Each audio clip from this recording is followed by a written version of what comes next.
இயேசுவுக்கே புகழ். மரியே வாழ்க. மரியன்னையின் இறுதி நாட்களுக்கான தீர்க்க தரிசனங்கள் காணொளி. லாஃப்ரடைஸ் காட்சிகள் பாகம் 23. கடந்த வாரத்தின் தொடர்ச்சியை காண்போம். பாதுகாப்பின் அன்னை பின்வரும் வார்த்தைகளால் கௌரவிக்கப்பட விரும்புவதாக 1935 அக்டோபர் 1 அன்று மேரி ஜூலிக்கு வெளிப்படுத்தினார். இந்த அழகான மாதத்தில், அதாவது அக்டோபர் மாதத்தில், காலை, நண்பகல் மற்றும் மாலையில் 3 அருள்நிறை மரியே ஜபங்களை சொல்லுங்கள். உங்கள் வாழ்க்கை மற்றும் மரணத்தின் போது எனது உதவியை பெற நீங்கள் பின்வரும் ஜபத்தை கூறுங்கள் என்று கூறினார். அது: நான் உம்மை வணங்குகிறேன், தந்தையின் அன்பான மகளே, தூய்மையான லில்லியே, எங்களுக்காக வேண்டிக் கொள்ளும். ஒரு அருள்நிறை மரியே ஜபம். நான் உம்மை வணங்குகிறேன், பரிசுத்த ஆவியானவரின் மனைவியே, மனத்தாழ்மையின் ஊதாவே, எங்களுக்காக வேண்டிக் கொள்ளும். ஒரு அருள்நிறை மரியே ஜபம். நான் உம்மை வணங்குகிறேன், மனு உருவான வார்த்தையின் தாயே, கருணையின் ரோஜாவே, எங்களுக்காக வேண்டிக் கொள்ளும். ஒரு அருள் நிறைந்த மரியே ஜபம். இந்த புத்தகத்தில் குறிப்பிடப்பட்டுள்ள அனைத்து பதக்கங்கள், உத்தரியங்கள், மெழுகுவர்த்திகள் மற்றும் சிலுவைகள் அனைத்தும் அவற்றை வாங்கிய பிறகு ஒரு கத்தோலிக்க குருவானவரால் ஆசிர்வதிக்கப்பட வேண்டும். இவை இன்று பிரான்ஸ் மற்றும் அமெரிக்கா வழியாக உலகம் முழுவதும் பரப்பப்பட்டு அறிவிக்கப்படுகின்றன. தீமைகள் மற்றும் பெரும் அச்சங்களின் போது சொல்லப்பட வேண்டிய திருச்சிலுவையே வாழ்க ஜபம். திருச்சிலுவையே, நான் உம்மை வணங்குகிறேன், நான் உம்மை ஆராதிக்கிறேன், நான் உம்மை தழுவுகிறேன். என் இரட்சகரின் அருமையான சிலுவையே, எங்களை பாதுகாத்தருளும், எங்களை காத்தருளும், எங்களை காப்பாற்றும். இயேசு உம்மை மிகவும் நேசித்தார். அவரது முன்மாதிரியை பின்பற்றி நான் உம்மை நேசிக்கிறேன். உமது பரிசுத்த உருவம் என் அச்சத்தை அமைதிப்படுத்துகிறது. நான் அமைதியையும் நம்பிக்கையையும் மட்டுமே உணர்கிறேன். இந்த திருச்சிலுவையே வாழ்க என்ற ஜபத்தோடு இணைந்துள்ள வாக்குறுதி. நீங்கள் பல அருள்களையும் பலத்தையும் அன்பையும் உணர்வீர்கள். இதனால் இந்த பெரிய வெள்ளம், அதாவது தண்டனைகள், கவனிக்கப்படாத ஒன்றாக கடந்து செல்லும். இந்த ஜபத்தை சொல்பவர்களுக்கு இது என் இரக்கத்தின் கருணை. கோபத்தின் நாட்களும் அதன் பின் விளைவுகளும் உண்மையில் பயங்கரமானதாக இருந்தாலும் அவற்றை பார்க்க வாழ்பவர்கள் பின்னர் பெரிய புதுப்பித்தல் ஆசிர்வாதத்தால் ஆசிர்வதிக்கப்படுவார்கள் என்று மேரி ஜூலி மூலம் நமக்கு சொல்லப்படுகிறது. அதை காண போகிறவர்கள் முன்கூட்டியே தீர்மானிக்கப்பட்ட ஒரு தலைமுறையாக இருப்பார்கள். என் நீதி கடந்து போகும், முழு பூமியும் என் நியாயத்தில் நிலைத்திருக்கும். நான் எழுந்திருக்கும் நேரம் இது. என் திரு இருதயத்தின் அழகான ஆட்சியில் அனைத்து தீமைகளும் நுழைவதை தடுப்பேன். இந்த ஆட்சியில் பெரிய அடையாளங்கள் இருக்கும், உயிர்த்தெழுதல்கள் இருக்கும்.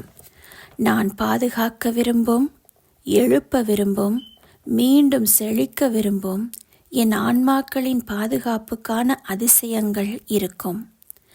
நான் பரிசுத்த ஆத்மாக்களாலும், நீதியுள்ள ஆத்மாக்களாலும், விசுவாசம் நிறைந்த ஆத்மாக்களாலும் பூமியை மீண்டும் பெருகச் செய்வேன்.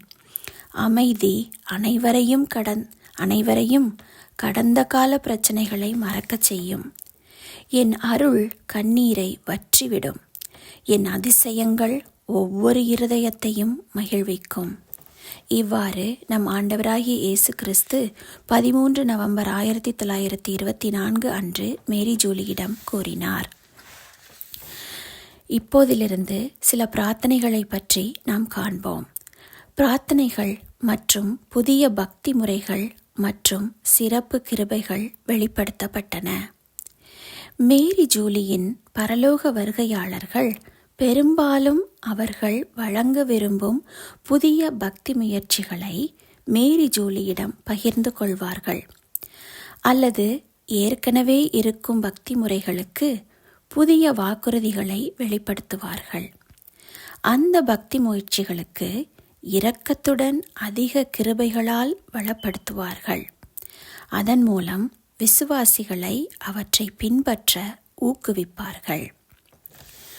முதலாவது, திருப்பாடுகளின் பக்தி மாலை. திவ்ய நற்கருணை முன் சொல்லப்பட வேண்டிய பரிகார ஜபம். இது நாம் வழக்கமான மன்றாட்டு மாலை சொல்வது போல இதற்குரிய பதில் அது அன்பாகும். ஓ என் மிகவும் அன்பான இயேசுவே, கெத்சமனி தோட்டத்தில் எங்களுக்காக மரண வேதனையால் துன்புறுத்தப்பட எது உம்மை கொண்டு வந்தது? பதில், அது அன்பு. ஓ என் ஆராதனைக்குரிய இயேசுவே, இந்த வேதனையின் போது உம்மை அப்போஸ்தலர்களிடமிருந்து எது பிரித்து கொண்டு வந்தது? பதில், அது அன்பு. ஓ என் இயேசுவே, எது உம்மை வாதிப்பவர்களாலும் யூதர்களாலும் சித்திரவதை செய்து கட்டிப்போட அனுமதித்து கொண்டு வந்தது? பதில், அது அன்பு. ஓ என் இயேசுவே, பிலாத்தின் தீர்ப்பாயத்தின் முன் ஆஜராக எது உம்மை கொண்டு வந்தது? பதில், அது அன்பு. ஓ என் இயேசுவே, ஏரோதின் தெளிவற்ற சிறைக்குள் இறங்க எது உம்மை கொண்டு வந்தது? பதில், அது அன்பு. ஓ புனித பலியானவரே, உம்மிடமிருந்து எந்த குற்றச்சாட்டும் இல்லாமல் வாதிப்பவர்களால் உம்மை சவுக்கால் அடிக்க எது உம்மை கொண்டு வந்தது? பதில், அது அன்பு. ஓ புனித பலியானவரே, அவமதிப்பை அனுபவிப்பதற்காக உமது புனித தாயிடமிருந்து உம்மை தனிமைப்படுத்தி எது கொண்டு வந்தது? பதில், அது அன்பு. ஓ புனித பலியானவரே, ஆளுநர் மாளிகையிலிருந்து வெளியேறும் போது புனித ராயப்பரை நோக்கி ஒரு பார்வையை வீச எது உம்மை கொண்டு வந்தது? பதில், அது அன்பு. ஓ புனித பலியானவரே, உமது எதிரிகள் முன் சிலுவையின் எடை தாழாமல் கீழே விழ எது உம்மை கொண்டு வந்தது? பதில், அது அன்பு. ஓ புனித பலியானவரே, சிலுவையில் எங்களுக்காக மரிக்க எது உம்மை கொண்டு வந்தது? பதில், அது அன்பு. ஓ புனித பலியானவரே, மிகவும் புனிதமான திவ்ய நற்கருணையில் எங்கள் ஆன்மாவுக்கு உம்மை கொடுக்க எது உம்மை கொண்டு வந்தது? பதில், அது அன்பு. ஓ புனித பலியானவரே, உலகெங்கும் உள்ள அனைத்து தேவாலயங்களிலும் நற்கருணை பேழையிலும் எங்களுக்காக தங்கியிருக்க எது உம்மை கொண்டு வந்தது? பதில், அது அன்பு.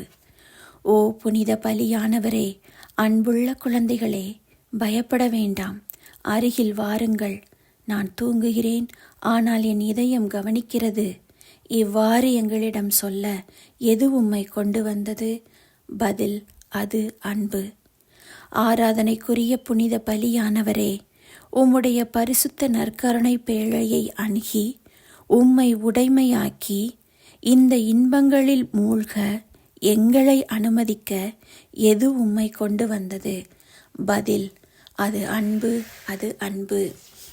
ஓ மிகவும் புனித பலியானவரே, இவ்வளவு தீவிரமான மற்றும் நற்குணம் நிறைந்த அன்புடன் எங்களை நேசிக்க எது உம்மை கொண்டு வந்தது? பதில், அது அன்பு, அது அன்பு. மேற்குறிப்பிட்ட இப்பொழுது சொன்ன இந்த மன்றாட்டு மாலையை வியாழக்கிழமைகளில் காலை 9 மணிக்கு திவ்ய நற்கருணை முன்பும், வெள்ளிக்கிழமைகளில் பிற்பகலிலும் அவருக்கு ஆறுதலாக சொல்ல வேண்டும் என்று நம் ஆண்டவராகிய இயேசு கிறிஸ்து கேட்டுக்கொண்டார். அவர் மேல் உள்ள மிகுதியான அன்பின் அடையாளமாக இந்த மன்றாட்டு மாலையை சொல்பவர்களுக்கு அவர் ஒரு பவித்திரமான மகிழ்ச்சியை வழங்குவார் என்று நம் ஆண்டவர் உறுதியளித்தார்.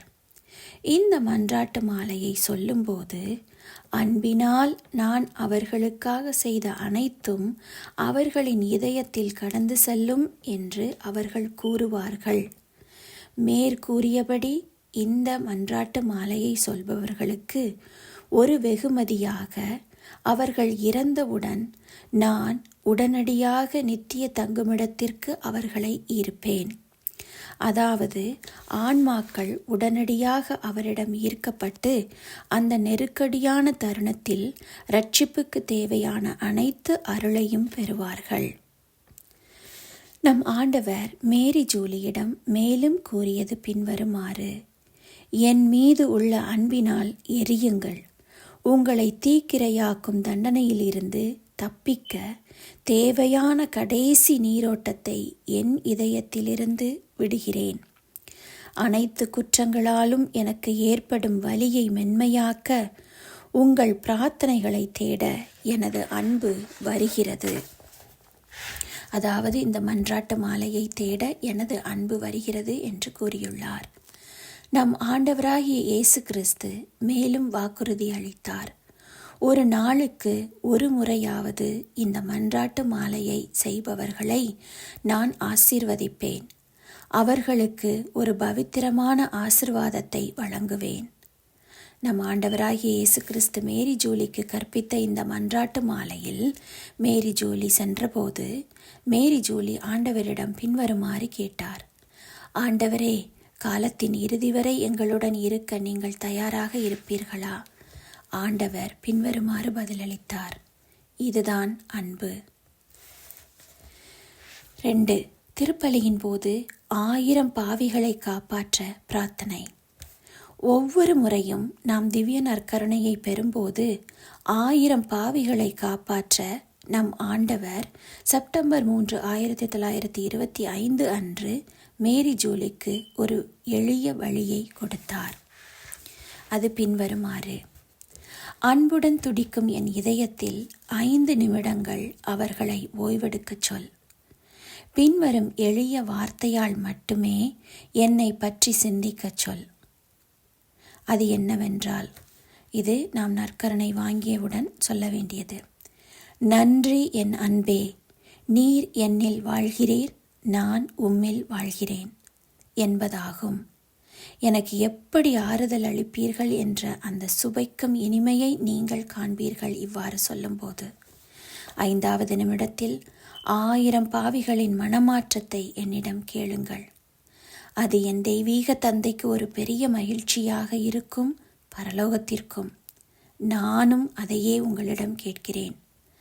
நான் அங்கு இருப்பேன், அதாவது நமக்குள், உங்களுக்குள் எல்லையற்ற நற்குணமாக, அனைத்து அழகின் பிரகாசமாக. 5 நிமிடங்கள் மட்டுமே என்னை பற்றி நினைக்க கேட்கிறேன். 5வது நிமிடத்தில் ஆன்மாக்களின் இரட்சிப்பை கேளுங்கள். கருணையின் இந்த கோரிக்கையில் என் தெய்வீக இதயம் மகிழ்ச்சியால் நிரம்பி வழியும். நானும் அதை வழங்குவேன் என்று நம் ஆண்டவராகிய இயேசு கிறிஸ்து கூறியுள்ளார். மேலும் சில பக்தி முயற்சிகளை பற்றி அடுத்த காணொளியில் காண்போம். அதுவரை அன்னையின் ஆசீரோடு காத்திருப்போம். தினமும் குடும்பமாக ஜெபமாலை ஜெபிப்போம். ஆமேன்.